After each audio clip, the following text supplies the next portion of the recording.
જય મહાકાળી માં, જય આદ્ય શક્તિ। મહાકાળી માની પ્રાચીન અને દિવ્ય વાર્તા। પ્રાચીન કાળમાં રક્તબીજ નામનો એક અત્યંત શક્તિશાળી અસુર હતો। તેને વરદાન મળ્યું હતું કે તેના શરીરનું એક પણ ટીપું લોહી પૃથ્વી પર પડે તો ત્યાંથી તેના જેવો જ બીજો અસુર જન્મે। દેવતાઓ યુદ્ધ કરતા, પણ જેટલો પ્રહાર કરતા એટલા હજારો રક્તબીજ પેદા થઈ જતા।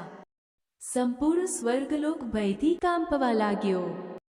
ત્યારે દેવતાઓ આદ્યશક્તિ અંબાની શરણમાં ગયા।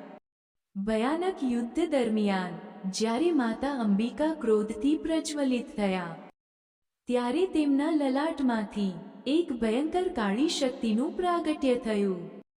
તે હતી મહાકાળી। તેમનું સ્વરૂપ અત્યંત રૌદ્ર હતું।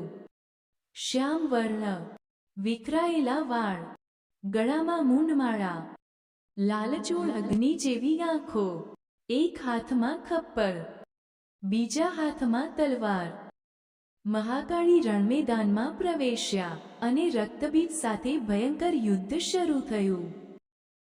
રક્તબીજનું એક પણ લોહીનું ટીપું પૃથ્વી પર ન પડે તે માટે મા કાળીએ રૌદ્ર સ્વરૂપ ધારણ કર્યું।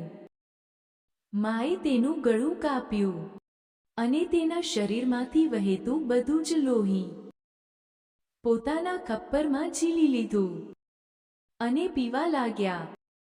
આ રીતે રક્તબીજનો સમૂળગો નાશ થયો। પણ મહાકાળીનો ક્રોધ શાંત નહોતો થયો। તેમનું તાંડવ એટલું ભયાનક હતું કે આખી સૃષ્ટિ ધ્રુજી ઉઠી। જગતને બચાવવા માટે ભગવાન શિવ સ્વયં માના માર્ગમાં સૂઈ ગયા। ક્રોધમાં ભરાયેલા માતાનો પગ જ્યારે ભગવાન શિવની છાતી પર પડ્યો, ત્યારે તેમને ભાન થયું। આશ્ચર્ય અને પશ્ચાતાપથી માની જીભ બહાર નીકળી ગઈ અને તેમનો ક્રોધ શાંત થયો। ગુજરાતના પાવાગઢ ખાતે માતા કાલિકા સ્વરૂપે બિરાજમાન છે। અહીંનું શક્તિપીઠ દક્ષિણ કાલી તરીકે પણ પ્રસિદ્ધ છે। જય મહાકાળી માં, જય ઓમ ક્રીમ મહાકાલી માતાય નમઃ।